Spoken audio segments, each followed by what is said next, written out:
다른 환경에서 설교를 하는 것이 어려운데 성도님들의 얼굴을 뵈니까 제 마음이 굉장히 편안합니다. 그리고 하나님의 은혜가 풍성히 임하는 그런 교회라고 생각이 듭니다. 오늘은 제가 여러분과 함께 책임감이라는 좀 제목으로 함께 은혜를 나누도록 하겠습니다. 몇 년 전에 영국의 한 저명한 종교 잡지 편집장에게 이름 모를 한 평신도가 교우님이 편지를 보내어서 이런 조금 의미 있는 질문을 했습니다. 이것을 이 편집장이 어떤 이제 편집이나 어떤 이렇게 하지 않고 그 원문 전체를 자기들의 그 잡지에다가 실었습니다. 그 내용은 이것입니다. 목사님들은 설교에 상당히 큰 비중을 두고 설교 준비에 많은 시간을 보내는 것으로 알고 있습니다. 저는 지난 30년간 아주 규칙적으로 예배에 참석해왔고 보편적인 여러분들 얘기라고 보시면 되죠. 그동안 제 추산이 정확하다면 저는 적어도 3,000번의 설교를 들었습니다. 그러나 제가 놀라는 것은 그 설교 중에 단 한 편도 기억이 나지 않습니다. 단지 지난주 들은 설교만이 아련할 뿐입니다. 그렇다면 목사님의 시간을 좀 다른 데 썼다면 더 유익하지 않았을까 하는 생각이 듭니다. 여러분 어떻게 생각하십니까? 굉장히 도전적인 질문이죠. 예. 그렇다라고 하면 이제 목사들은 상처받고 이것이 이제 이 내용이 신문에 게재되고 난 다음에 아주 격한 격론이 일어났습니다. 맞다는 사람들, 그 다음에 아니다라고 하는 사람들. 그러나 이 분쟁을 종식시킬 만한 아주 명확한 답변은 나오지 않았습니다. 그런데 몇 주 뒤에 또 다른 이름 모를 한 교인으로부터 답장이 왔습니다. 이 편지가 이 모든 문제를 종식시키는 답이 되었습니다. 그래서 이 편집장은 이 편지를 또 그대로 신문에 실었습니다. 제가 읽어드리겠습니다. 저는 결혼한 지 30년 됐습니다. 그동안 저는 32,850회의 식사를 했습니다. 거의 저의 아내가 요리한 것입니다. 그런데 갑자기 저는 그 많은 식사 중의 한 끼의 메뉴도 기억할 수 없다는 것을 발견했습니다. 단지 조금 전에 먹은 메뉴만을 겨우 기억할 뿐입니다. 그렇죠. 맨날 김치 먹고 찌개 먹고 김치 먹고 찌개 먹는데 뭘 먹었냐고 물어보면 별로 기억이 나지 않습니다. 그러면서 이분이 그 뒷페이지에 이런 답을 썼습니다. 그럼에도 불구하고 그 많은 식사를 할 때마다 나는 몇 끼의 영양을 공급받았습니다. 저는 그 많은 식사가 없었더라면 오래전에 이미 굶어 죽었을 것이라는 분명한 인상을 받았습니다. 여러분 답변이 됐습니까? 박수 한번 쳐주셔도 됩니다. 은혜롭게 들었던 말씀을 실생활의 갈등 속에서 다 기억할 수는 없지만은 맛있게 먹은 음식이 몸의 양분으로 공급이 되는 것처럼 은혜롭게 들은 말씀은 기억과 상관없이 영의 양식으로 공급된다는 것입니다. 어제 무엇을 먹었는지 중요한 것은 아니죠. 먹었기 때문에 내가 존재하는 것이고 지난주에 설교의 말씀이 무엇인지에 대해서 조목조목 기억할 수는 없겠지만 그 영의 양식 때문에 여러분들은 지난 한 주 동안 살아갈 수 있는 영적 힘을 구가했다는 사실입니다. 그러면서 저는 성도님들에게 아주 도전적인 이런 문장을 하나 만들어서 성도님들에게 이런 얘기를 냈습니다. 어떤 성도님들은 이제 전도의 강사가 설교를 하러 오면 그 목사님 설교가 대단히 뛰어나다라고 이렇게 얘기하면서 우리 목사님과 가끔 비교하기도 하거나 아니면 이제 사경의 목사님이 설교를 하고 하면 어떻게 그렇게 깊이 있게 설교를 해서 그런가 하고 어떤 때는 이제 미디어에 있는 그 설교의 얘기를 들으면서 우리 목사님은 왜 그런 설교를 못할까라고 하는 어떤 갈망을 가지게 됩니다. 여러분 착각하시면 안 됩니다. 이게 무슨 얘기냐면 저도 전도회를 여러 번 가지만은 전도회 강사로 가는 목사는 1년치분의 그 과다한 영양을 거기에다가 막 섞습니다. 흔히 오늘날로 말하면 과량의 MSG가 첨가가 되고 그리고 감동을 이끌어내기 위한 무한정의 어떤 영양의 과잉이 공급이 되는 것입니다. 왜냐하면 그런 책임을 가지고 갔기 때문에 그렇다는 사실입니다. 그래서 제가 우리 성도님들에게 제가 이런 문장을 하나 만들어서 했는데 여러분이 어떻게 생각하시는지 모르겠습니다. 성화는 단 한 끼의 별식으로 해결되는 것이 아니라 오랜 기간 별식을 포함한 보통 식사로 되는 것입니다. 여러분 공감하십니까? 많은 성도들은 특별하게 먹는 한 집회의 어떤 한 일주일의 식사가 자기의 성화를 이끌어주는 중요한 역할이라고 생각하지만 그건 천만의 말씀이죠. 진정한 성화란 제가 여기에도 말씀을 드렸죠. 한 끼의 특별한 별식이나 외식을 포함하여 우리들이 일상적으로 먹는 항상 우리에게 영적 양식을 공급해주는 이 강단에서 항상 평범하게 우리에게 언제나 그 시간에 언제나 일정하게 우리에게 전해주는 그 목사님의 그 설교의 말씀들이 여러분들의 영적 양식의 가장 중요한 모체가 된다는 사실인 것입니다. 그렇게 우리는 별식도 중요하지만 매일 이루어지는 반복되는 이 영적 양식을 항상 갈구하며 살아가는 여러분과 제가 되어야 되겠습니다. 너무 많은 재림교인들이 별식을 찾고 있습니다. 그러나 성경의 원리는 모두 같은 것입니다. 제가 여기에 와서 특별 집회를 30일을 하면 매일 다른 내용의 설교를 하겠죠. 예화도 다른 것, 어떤 진입도 다른 것. 그러나 모든 이 목사들의 설교의 내용의 주제는 성경 속에 존재하는 예수 그리스도라고 하는 한 주제로 귀결되게 되어 있습니다. 결국은 대한민국에 존재하는 모든 목사들이 정상적인 생각을 가지고 있다면 그 모든 목사들의 설교는 다 같은 설교를 한다는 것입니다. 단지 표현 방식이 다를 뿐이라는 사실입니다. 평범한 삶 속에서 발견되는 말씀의 순수한 진리, 그것이 우리를 살찌우는 것임을 우리는 기억해야 합니다. 그래서 오늘 밥상의 레시피는 책임감입니다. 물론 음식의 제목도 책임감입니다. 정식 명칭은 한번 따라해 주시겠습니까? 거룩한. 목소리 이렇게 작으면 안 되죠. 거룩한 책임감. 거룩한 부담감. 제가 여러분들에게 왜 이런 말씀을 드리냐면 저는 이 단어를 제가 좀 만들어 봤어요. 성도님들이 제가 어느 교회를 부임을 하거나 어디에 가도 목사님 부담스러워서 못합니다. 어떤 직책도 부담스럽고 어떤 일을 하면 부담스럽고 교회 와서 예배 드리는 것도 부담스럽고 그러면 가셔야죠 라고 얘기를 합니다. 어디를 갈는지는 이제 알아서 하는 건데 뭐냐면 세상에 존재하는 모든 우리의 일들 가운데 부담감 없이 존재하는 것은 아무것도 없어요. 여러분, 우리가 우리의 자녀를 부양하는 것도 부모가 가지는 부담감 때문에 우리가 그렇게 하는 것이죠. 또 우리가 살아가는 모든 삶의 원리들 가운데 부담감이나 책임감이 없이 존재하는 것은 없습니다. 그러나 그 앞에 우리가 하나님의 일을 하는 그런 모든 일들 앞에 붙는 것 가운데 거룩함이라고 하는 단어는 뭐냐면 우리가 지니고 살아가는 삶의 모든 것들 가운데 지니는 책임감이나 부담감은 하나의 형용적인 단어가 더 붙는데 거룩한 부담감이라는 것입니다.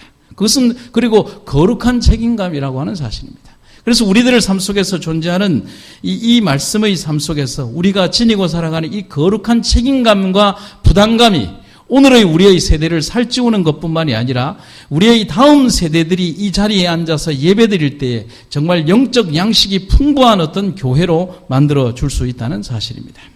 먼저 창세기 잠언서 22장 29절에 있는 말씀을 쉬운 성경을 통해서 한번 읽어드리도록 하겠습니다. 우리 목사님께서는 또 이렇게 아주 학식이 깊게 말씀을 하시겠지만 제가 여러분들에게 좀 들려드리고 싶은 성경을 보는 좋은 방법 중에 하나는 여러 번역본을 같이 펼쳐놓고 보는 것입니다. 그래서 성경에 보면 성경 그 어플 가운데 PC에 있는 것들 가운데 보면 우리 교회 목사님으로 계시다가 은퇴하신 분 가운데 이태 목사님이라고 하는 분이 만드는 베들레헴이라고 하는 성경이 있습니다. 그런데 그 성경이 얼마나 좋은 것이냐면 성경을 판매하거나 그렇게 하지도 않고 모든 분들에게 무차별로 이렇게 드립니다. 그런데 저는 그 성경 어플을 해놓고 나서 8개의 성경 번역본을 쫙 펼친 다음에 어떤 성경 구절이 나오면 그 8개의 번역본을 쫙 다 봅니다. 그러면 웬만한 추석이 필요가 없습니다. 여기 있는 잠언서 22장 29절에 있는 말씀도 쉬운 성경으로 읽어드립니다. 자기 일에 충실한 사람을 보았느냐. 개역 성경에는 이런 표현이 아닙니다. 그런 사람은 하찮은 사람을 섬길 인물이 아니니 누구를 섬길 것이다? 왕을 섬길 것이다. 우리가 살아가는 사회에서 우리는 필연코 어딘가에는 소속이 되어 있어야 합니다. 가장 최소 단위인 가정에서부터 학교, 직장, 동아리, 취미생활, 공동체, 사회. 우리는 그 속에서 어떻게든지 소속이 되어서 살아갑니다. 중요한 것은 내 위치에서 내가 맡은 일에 누구보다도 성실한 사람으로 살아가야 한다는 사실입니다. 성실하지 않은 사람은 그 공동체를 약화시키는 원인이 되죠. 또 성실치 않은 삶은 그 공동체 안에서 내가 재미없는 삶을 살아가게 하는 것입니다. 성실치 않은 삶을 살아가는 것은 내가 속해 있는 모든 주변의 사람들에게 재미없는 삶을 전파하게 되는 그런 묘한 전파력을 가지고 있습니다. 여러분, 제가 여러분들에게 한번 질문을 드릴까요? 여기 사진이 한 장 등장을 하는데 누굴까요? 누구겠습니까? 아유, 누군데 저래 뒤통수가 저렇게 잘생겼나요? 예, 접니다. 예. 제가 옛날에 그 대구 칠성교회 목회를 하고 있을 때 사진을 잘 찍는 한 집사님이 목사님 뒷모습을 모르시죠? 라고. 내가 어떻게 봤겠냐라니까 제가 뒷모습 찍어드리겠습니다 해서 이렇게 찍어줬는데 참 의미 있는 사진인 것 같았습니다. 자, 여러분들이 질문을 드리죠. 목사인 제가 가장 중요하게 그리고 가장 성실하게 해야 할 일은 무엇일까요? 여러분 뭐라고 생각하십니까? 여러분들이 생각할 때 목사인 제가 어디에 가장 성실하게 일해야 할까? 뭐 많은 것들이 있겠지만 여러분들의 생각에는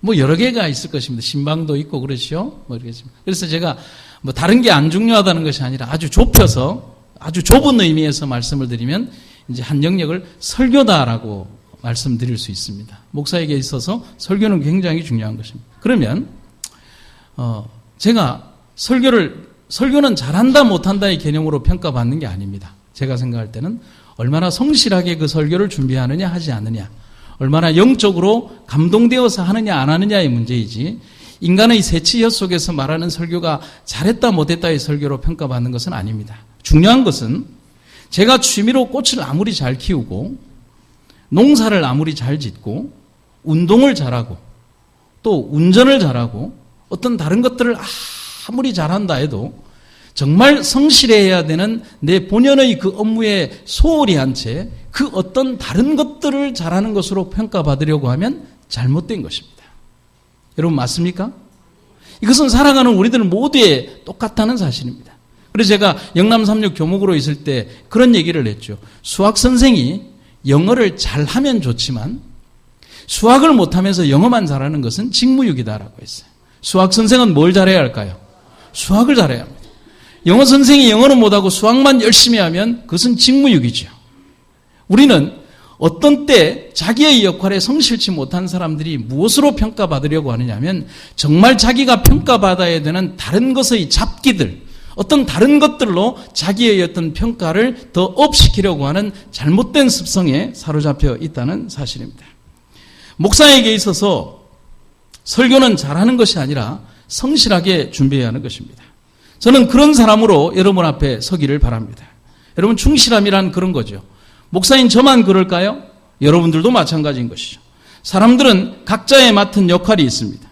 자신에게 주어진 그 역할을 성실하게 땀 흘리며 노력할 때 그 사람은 자기의 맡은 역할에서 성실함으로 인정받는다는 사실입니다. 그것만큼 값진 것은 없다는 사실이죠.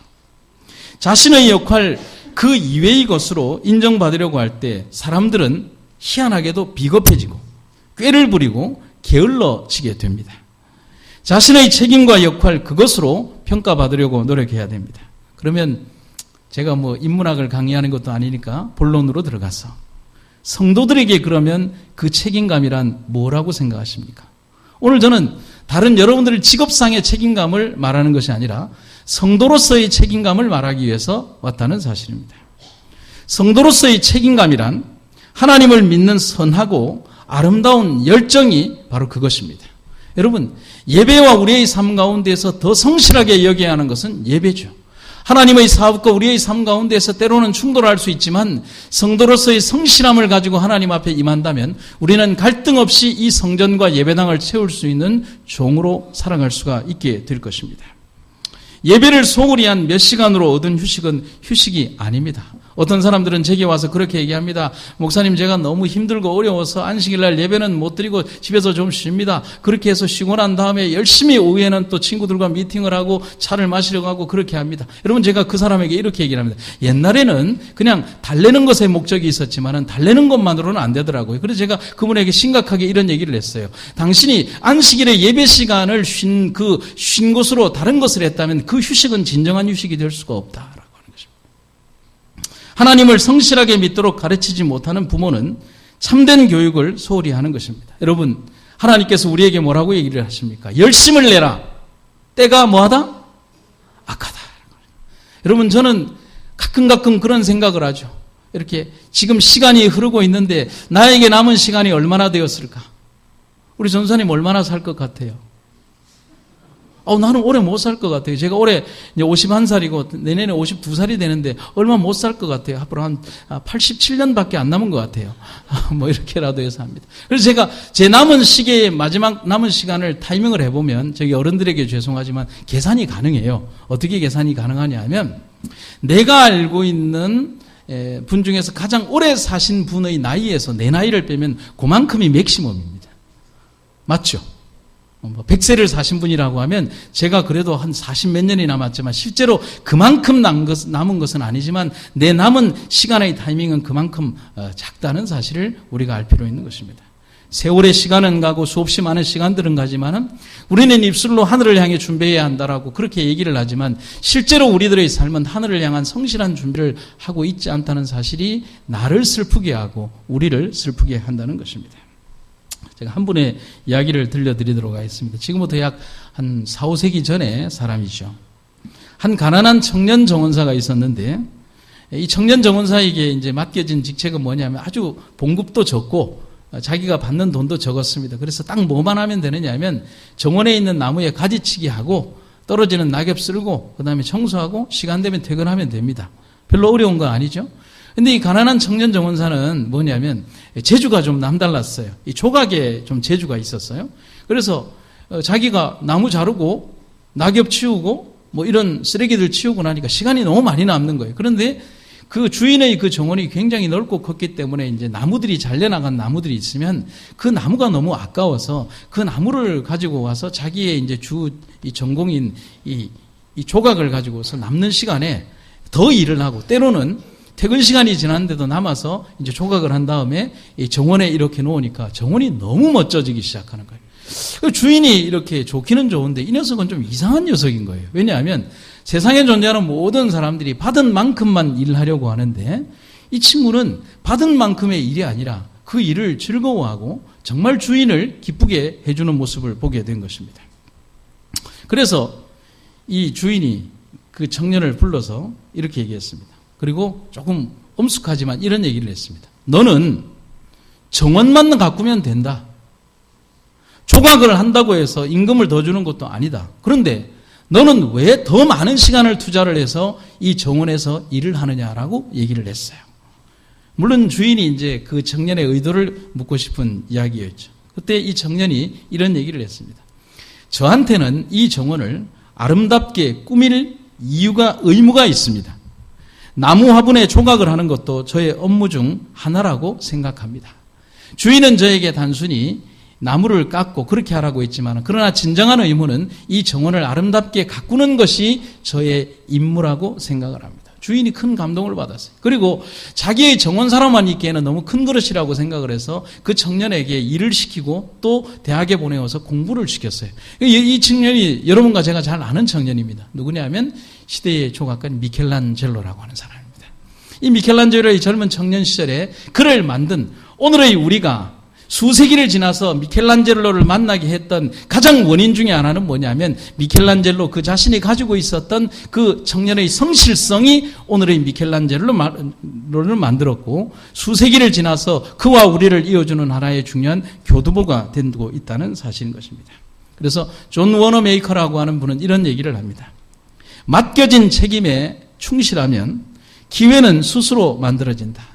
대부분의 많은 사람들이 우리에게 기회가 주어지지 않는다라고 얘기하지만 기회란 수없이 뛰어다니는 사람에게 있어요. 여러분, 우리가 축구를 하다 보면 제가 축구를 참 잘 못하는데 이상하게 제 친구들은 항상 골 찬스가 오는데 저한테는 골 찬스가 안 와요. 오기만 하면 넣겠는데 안 오는 거예요. 그러니까 항상 무슨 불만이 있었냐면 저 인간들이 나한테 볼을 안 주니까 내가 못 넣는 것이지 내게 문제가 있는 것이 아니라고 생각했어요. 그러나 어느 순간 이후부터 축구를 보면서 무슨 생각을 했냐면 죽도록 뛰어다니는 그 사람에게 어떤 포지션에 가서 누군가 골을 패스할 수 있는 그 공간 속에 열심히 뛰어다니는 그 사람에게 골이 가는 것이었어요. 그리고 그렇게 뛰어다닌 것만큼 기회가 주어지는 것이었어요. 존 워너메이커의 말도 그런 것이죠. 맡겨진 책임에 충실하면 기회는 스스로 만들어진다. 많은 사람들은 기회가 그냥 주어지는 것이라고 생각하지만 기회는 만들어지는 것이죠. 오늘날 우리들의 많은 젊은이들이 잊어버리고 사는 이 세대에 돈을 쉽게 벌 수 있다고 생각하고 돈을 그냥 벌 수 있다라고 하는 이 물질 만능과 편리주의에서 우리는 정말 이 성실함이 무엇인가를 알 필요가 있다는 사실입니다.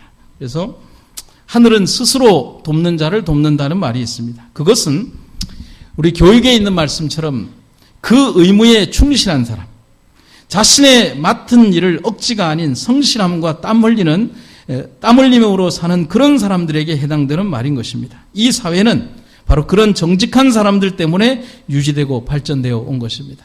제가 지난번에도 와서 보고 감동을 받지만 서부교회에 오면 참 부럽습니다. 저희 교회보다 참 더 멋지고 또 크고 아름답고 아주 오래전에 든든한 벽돌집으로 지어서 이렇게 되어 있는 모습이 너무 아름답습니다. 앞으로 우리 병원교회도 그렇게 되리라고 저는 믿습니다. 여러분, 이 모습은 지금 현 세대에 20대, 30대의 젊은이들이 만들고 일군 모습이 아니죠. 이것은 바로 아주 십수년 전, 그리고 20여 년 전 이 교회를 이끌고 갔던 그들이 박봉과 자기들의 어떤 모습들의 헌신들을 털어서 만든 그 헌신과 노력의 대가로 오늘의 이 교회가 있는 것이죠. 오늘 살아가는 이 시대의 사람들은 또 다른 성실성을 가지고 이 다음의 사람들에게, 그 다음의 세대들에게 물려줄 수 있는 교회를 만드는 성실성이 우리들에게 존재해야 한다는 사실인 것입니다.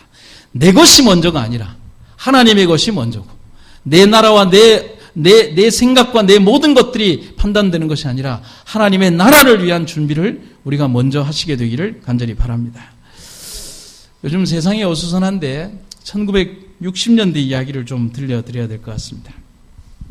저는 1966년 태어나서 이렇게 아직 그 내용을 잘 모르지만은 이 책을 통해서 이런 내용을 배우게 됩니다. 1960년대에 우리 대한민국은 참 가난했죠. 팔 수 있는 게 뭐밖에 없었다고요?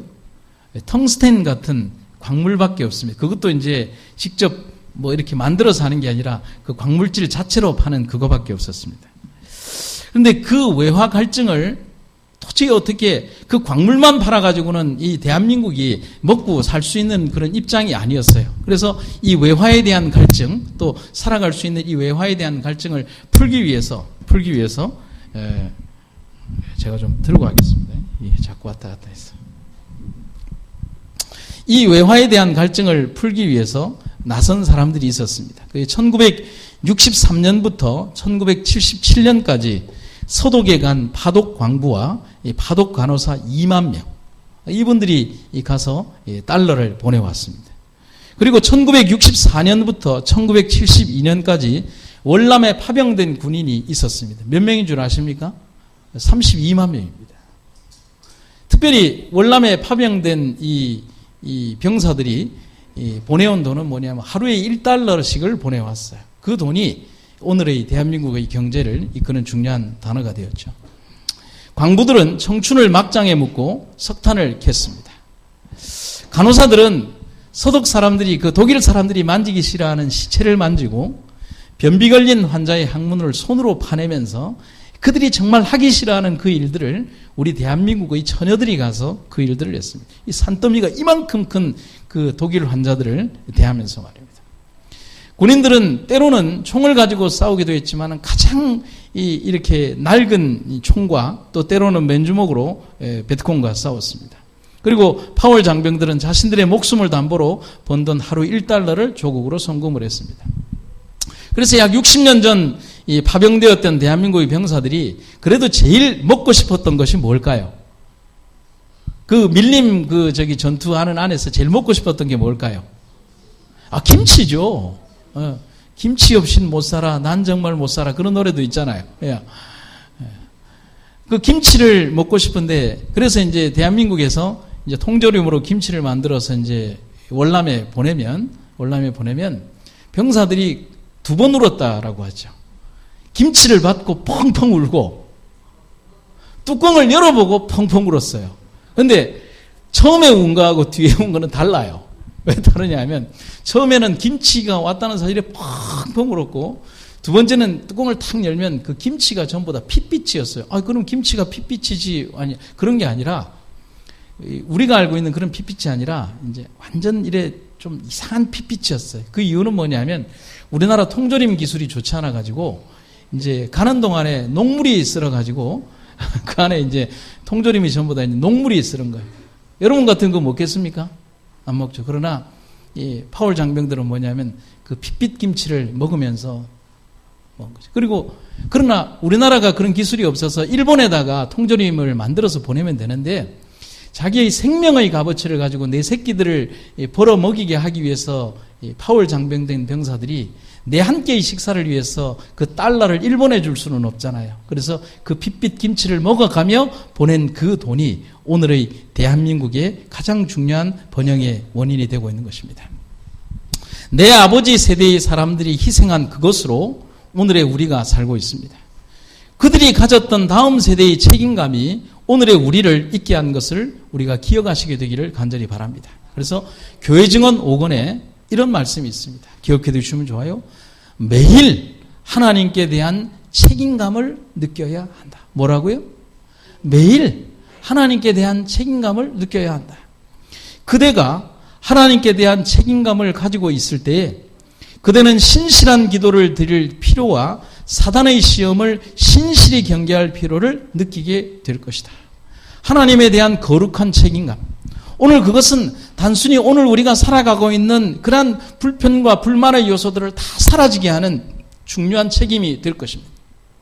오늘 우리의 주님께서 우리에게 향한 그런 강력한 그 책임감이 우리를 얼마나 강력하게 만드는가를 여러분과 우리가 생각하시기를 간절히 바라는 것입니다.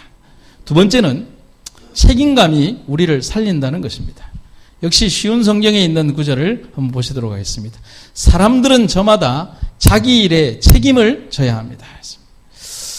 여러분 제가 동화 이야기를 하나 들려드릴까요? 아주 오래전에 네덜란드에서는 가난하지만은 몸이 아픈 아버지를 도와 열심히 생활하는 한스 브링커라고 하는 한 어린 소년이 있었습니다. 근데 뭐 이렇게 여기 있는 어린 소년들과 똑같아요. 그냥 뛰어다니면서 놀고 뭐 흑장난하고 하는 이 소년인데요. 이 소년은 어느 날 암스테르담 서쪽에 있는 바닷가 마을 할렘에 사는 이 한스가 학교에 갔다가 돌아오는 길에 보니까 여러분들 아시다시피 이 네덜란드는 이 땅이 바다 수면보다 낮잖아요. 그래서 이렇게 방파제를 쫙 해서 이렇게 되어 있는데 구멍이 뚫리면 안 되는 거예요. 이 한스가 이렇게 학교에 가다가 오다 보니까 그 뚝에서 이렇게 물이 쫄쫄쫄쫄 새는 걸 봤어요. 그래서 한스가 처음에 볼 때는 구멍 하나로 막으면 되겠다 싶어서 이렇게 손가락을 쑥 밀어넣으니까 막히죠. 그러나 지금처럼 이렇게 콘크리트 기술이 발달된 시대가 아니었기 때문에 그 구멍이 넓어지기 시작하는 거예요. 그래서 나중에는 손가락 2개를 넣어도 안 되고 나중에는 이제 자기의 이 손을 집어넣어도 안 되는 것입니다. 나중에는 결국은 자기의 손을 다 넣고 아이가 자기의 몸을 틀어막으면서 자기의 몸 전체로 그것을 틀어막게 됩니다. 아무리 소리 질러도 사람은 오지를 않죠. 마을 사람들이 이 아이가 집에 오지를 않자 이 소년을 찾아서 막 늦게 찾아다니니까 마을 사람들이 소년을 발견했을 때 이 아이는 뚝에 자기의 몸을 박은 채 이미 숨져 있었습니다. 자기의 생명으로 이미 그 아이는 마을 전체를 구했다는 이야기가 네덜란드 동화 속에 나오는 한스 브링커라고 하는 소년의 이야기입니다. 여러분, 책임감은 단순한 의무감과는 다릅니다. 소년 한스가 느꼈던 그 책임감이 그 소년은 물론이고 마을 전체를 구하게 되는 원인이 되고 있습니다. 우리의 마음속에 가진 선한 책임감이 우리와 교회 그리고 이 사회를 살린다는 사실을 우리는 잊어서는 안 된다는 사실입니다. 오늘날 우리는 얼마나 우리들 스스로의 책임감이 없는 생애를 살아왔는지 모릅니다. 여러분, 이 교회를 향한 여러분들의 거룩한 책임감을 매일매일 깨닫게 되시기를 간절히 바랍니다. 또한 여러분들이 가지고 계신 그 거룩한 부담감이 오늘의 여러분의 교회와 또 여러분의 삶을 이끌어주게 될 것입니다. 1964년에 미국 사회를 아주 깜짝 놀라게 한 사건이 발생을 합니다. 여러분, 이 아가씨가 굉장히 이쁘죠? 키티 제노비스라고 하는 30대의 여자분입니다. 이 여자분이 직장에 갔다가 좀 늦은 이제 새벽 3시 30분경에 자기가 살고 있는 뉴욕시 퀸즈의 한 아파트로 돌아오는 과정에 강도에게 살해당하는 그냥 평범한 살인사건이 벌어지게 됩니다. 그런데 이 사건이 오늘날 미국 사회에 가장 큰 파장을 불러일으킨 이유는 이 살인사건이 진행되는 과정에 나타났던 사람들의 심리 상태 때문에 그래 되었습니다. 이 사건 이웃 주민들이 새벽 3시 30분경부터 이 여자분이 살해당하는 긴 시간 동안 폭행당하고 그 다음에 30여 차례 이상 칼에 찔리고 그 다음에 몇 번씩이나 폭행을 당하는 그 약 40분, 50분이 넘는 긴 시간 동안 38명의 사람들의 목격자가 있었습니다. 주변 사람들의 소리와 아파트 이곳저곳에서 불이 켜지기 시작했어요. 이제 키티 제노비스가 잡혀서 이 여자를 폭행을 가하고 이제 칼로 1차로 찌르는 과정에서 이제 주변의 상황이 이제 막 이렇게 아파트에서 소리가 나니까 아파트 주민들이 막 불을 켜기 시작했어요. 그래서 이 범인이 도망을 갔어요. 그래서 도망을 가서 어둠 속에서 이 여자를 보니까 아무도 구하러 나오지도 않고 경찰도 안 오는 거예요. 아무도 신고를 안 하는 거예요.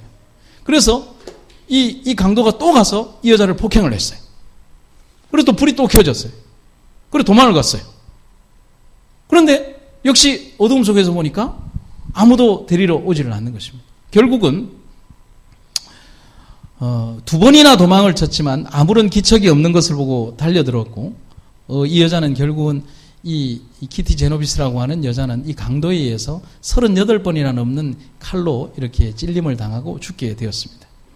사건 조사 후에 밝혀진 사실은 범인이 그녀를 공격하는 동안 누구도 경찰에게 전화하지 않았다는 사실입니다.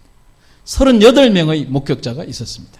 그리고 사건이 다 종료되고 난 다음에 해가 떠오르기 시작할 그때쯤에 한 명의 목격자만이 길에 시체가 널브러져 있으니까 너무 흉하다고 그냥 경찰에 신고한 것이 다였습니다.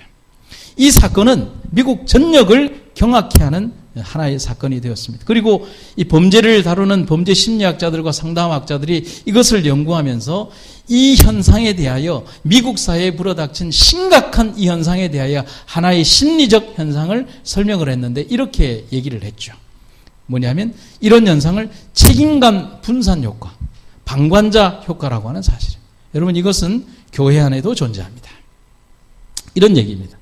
다수의 사람이 모일수록 사람들은 책임감을 더 많이 느낀다, 덜 느낀다? 덜 느낀다. 그렇죠? 혼자 있을 때보다 여럿이 있을 때 사람들은 더 비도덕적이다. 오늘날 우리나라 남자들로 따지면 뭐 이런 것이죠. 혼자 있을 때는 그렇게 착한 사람이 예비군복만 입으면 이상한 인간으로 변한다. 뭐 이런 거 같아. 와, 때를 모여 있으면. 다수에 편승해서 이익을 얻으려 하고 다수에 묻혀서 옳은 일에 대해서 참여하지 않으려고 한다. 그런 이기적인 생각이 한 사람을 죽음으로 내몬 것입니다. 38명의 목격자 앞에서 말입니다. 사랑하는 여러분들, 오늘날 우리가 이러한 방관자였거나 때로는 책임감 분산 효과가 이 교회 안을 지배하게 된다면 이 교회는 내일의 미래가 없습니다. 내 자신 스스로가 주님께서 담당하셨던 그 거룩한 책임감을 생각해 봐야 한다는 것입니다. 여러분 저는 항상 이런 것을 생각합니다. 예수님이 가지셨던 그 책임감을 생각해 봅니다. 당신이 아니면 모두 죽을 수밖에 없는 운명에 처한 지구상의 인류를 구하기 위해 이 땅에 오신 예수님의 그 아름다운 책임감, 여러분 예수님이 가지셨던 그 책임감 때문에 우리가 사는 것입니다.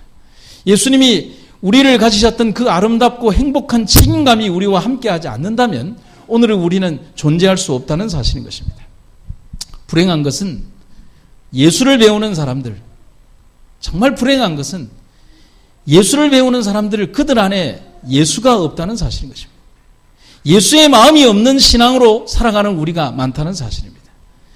예수님은 우리에게 가장 강력한 희생정신과 사랑, 책임감을 주셨지만 우리는 어떤 부담감도 없이 세상을 그냥 즐기려고만 합니다. 기도에 대한 부담, 예배에 대한 부담, 어떤 부담도 없이 책임도 없이 자유롭게, 그리고 나 그냥 자유롭게 교회 나오고 싶으면 나오고 안 나오고 싶으면 안 나오고 직분도 없이 그냥 그렇게 살아가면서 그냥 엔조이하면서 그냥 교회가 부담감 없는 그런 곳으로 살고 싶어 하는 것입니다. 여러분 우리는 하나님을 믿는 거룩한 부담감을 가지고 이 예배당을 나오셔야 합니다. 책임감을 가지고 나오셔야 한다는 사실입니다. 여러분 제가 알고 있는 책 제목 가운데 여러분들이 꼭 아셨으면 하는 제목인데 여러분 이 책 제목은 제가 사놓기는 했지만 안 읽었어요. 왜냐하면 책을 읽을 필요가 없어요. 왜냐하면 책 제목 속에 주제가 너무 다 나와 있어요. 같이 한번 읽어볼까요? 탄식하면서 읽어야 됩니다. 시작. 내 안에 하나님이 없다. 여러분 지금도 제 책 서가에 보면 이 책 제목이 꽂혀 있고 필립 얀시 목사님의 이 글이 꽂혀 있지만 이 책 전체를 읽어볼 필요도 없을 만큼 이 책 제목 자체가 주는 의미가 너무 강했어요. 내 안에 하나님이 없다. 나는 하나님을 믿고 살아온다라고 생각했지만 정작 내 마음속 안에는 하나님이 없는 그런 인생과 그런 삶을 살아왔던 빈 껍데기 신앙으로 살아왔던 내 자신의 삶을 돌아보게 되는 것입니다. 마더 테레사의 이런 말이 있습니다. 신은 우리가 성공할 것을 요구하지 않는다. 우리가 노력할 것을 요구할 뿐이다. 여러분 아멘입니까? 오늘 우리 주님께서 우리들에게 바로 그러한 삶을 원하고 계심을 여러분과 제가 기억하시게 되기를 간절히 바랍니다. 제가 마지막으로 한 이야기를 좀 들려드리도록 하겠습니다. 타이타닉 사건이 있기 전, 그러니까 타이타닉 사건의 침몰이 있기 60년 전 이야기입니다. 영국의 해군 수송선 가운데 버큰헤드호라고 하는 배가 있었습니다. 지금 여기 이제 옛날에는 사진이 없었기 때문에 이렇게 사파로 처리된 사진인데요. 1852년 2월 27일 오전 2시에 이 버큰헤드호가 남아프리카 희망봉 앞바다에서 암초에 부딪히면서 좌초를 하게 됩니다. 이 꽤 큰 배였어요. 이 배에는 몇 명의 사람이 타고 있었냐면 군인 472명 그리고 그들의 가족 162명이 타고 있었습니다. 얼핏 봐도 약 600명 정도의 사람들이 타고 있었습니다. 배가 암초에 딱 부딪힌 다음에 배가 두 동강이 났죠. 배가 한쪽이 바닷속으로 들어가면서 나머지 한쪽으로 사람들이 몰렸습니다. 그런데 이 희망봉 앞바다에는 뭐가 많았냐, 물도 찼지만은 상어떼가 아주 득실거리는 그런 배였습니다. 풍랑은 점점 거칠어지고 밤이었기 때문에 빛도 없는 그런 장소였습니다. 배가 자꾸만 이제 깔아앉기 시작했습니다. 그런데 이 버큰헤드호에는 구명정이 3척이 있었습니다. 그런데 한 척에 탈 수 있는 사람은 60명이었습니다. 600명 가운데 살 수 있는 사람은 180명밖에 없었습니다. 사람들은 절망에 입사해서 울부짖거나 기도를 드렸습니다. 그래서 이때의 광경을 기록한 한 사람은 이야기하기를 지옥이 있다면 바로 이곳이 지옥이다라고 기록을 했죠. 그러니까 사람들이 서로 살기 위해서 구명정 앞으로 막 달려들어갔고, 여러분 이런 일이 벌어지게 되면 누가 제일 먼저 사느냐 하면 힘 있는 사람이 살죠. 힘 없는 사람은 당겨지니까. 그래서 이 버큰헤드호 사건 이전에는 가장 많은 이제 배의 어떤 조난 사고가 발생을 하면 1차적으로 죽는 사람이 누구냐면 어린아이, 그 다음에 부녀자, 그 다음에 나이 드신 분들. 누가 살았냐면 이제 주로 이제 건장한 남자들이 살았어요. 그래서 막 군인들하고 이런 몰리기 시작을 하는데 갑자기 난데없이 막 북소리가 들리기 시작하는 것입니다. 그러니까 북소리가 들리니까 막 엉켜있던 그 상황에서 군인들이 기다렸다는 듯이 병사들이 자기 하던 일들을 멈추고 갑판 위로 뛰어 올라와서 이렇게 정렬을 했습니다. 이 북소리는 누가 올렸냐면 함장인 시드니 세턴 대령이 자기 휘하 병사에게 이 급박한 상황에 병사들을 모으기 위해서 북을 쳤어요. 그 북은 뭐냐면 이 배 위에서 병사들을 모이게 하는 하나의 신호였어요. 그런데 그 북소리가 울리자마자 약 400명의 병사들이 단 한 명도 열애를 하지 않고 아직은 기울어지지 않는 그 한쪽의 그 귀퉁이에서 400명이 정확하게 줄을 맞추어서 항상 자기들이 조례를 하던 그 방식대로 줄을 딱 서서 차렷 자세로 경례를 했습니다. 횃불이 밝혀지고 그 상황에서 시드니 세턴 대령이 뭐라고 얘기를 하느냐면 부녀자와 아이 먼저라고 얘기를 했습니다. 명령은 딱 한마디밖에 안 했어요. 부녀자와 아이 먼저. 다른 사람들은 정렬.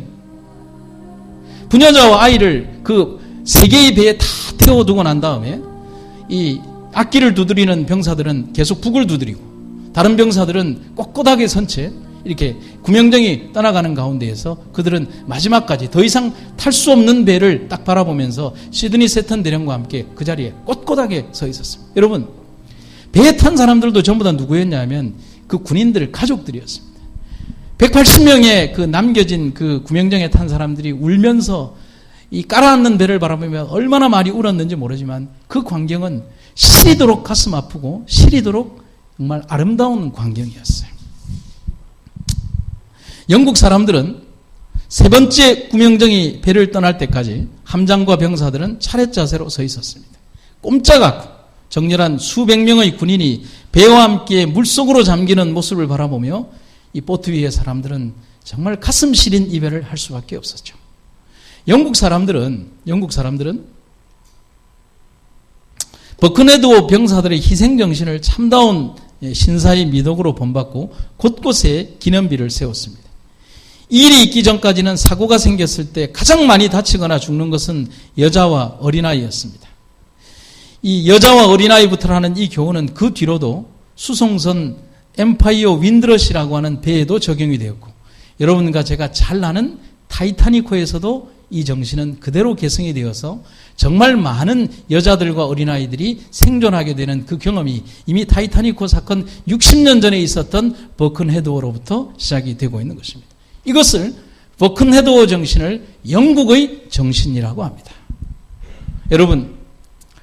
여러분과 우리 사이에 있는 이러한 아름다운 책임감이 비록 나에게 오늘의 삶을 마감하게 할 수도 있겠지만은 이 조직과 교회와 하나님의 거룩한 사역을 살리는 귀중한 일들이라고 하는 사실을 여러분과 제가 잊지 마시기를 간절히 바랍니다. 단 한순간도 우리에 대한 부담감을 떨쳐버리지 않으신 분이 있습니다. 예수님이십니다. 그분은 자신이 힘들다고 자기의 책임을 져버리는 분이 아닙니다. 그분은 사람들이 알아주지 않는다고 화려한 것만을 쫓는 불나방 같은 분도 아닙니다. 그분은 자신이 살기 위해 남을 죽이는 그런 비겁한 분도 아닙니다. 그분은 자신을 드러내기 위해 자신의 외적 모습만을 치장하는 그런 허풍꾼도 아닙니다. 그분은 거짓말도 게으름도 타협도 모르는 오직 우리를 향한 사랑과 우리에 대한 책임감만 가지신 분이 우리의 예수님이라고 하는 사실입니다. 그분이 있기 때문에 그분이 가지신 그 아름다운 책임감이 있기에 오늘의 우리가 삽니다. 오늘 우리가 바라보는 그 예수님이 가지셨던 그 거룩하고 아름다운 책임감에 여러분과 제가 함께 동참하시게 되기를 간절히 바랍니다. 말씀 마치겠습니다. 목사님 은혜스러운 설교 말씀 감사합니다. 이 시간은 준비하신 헌금을 드리는 시간입니다. 오늘 헌금은 연말 감사 헌금이 되겠습니다.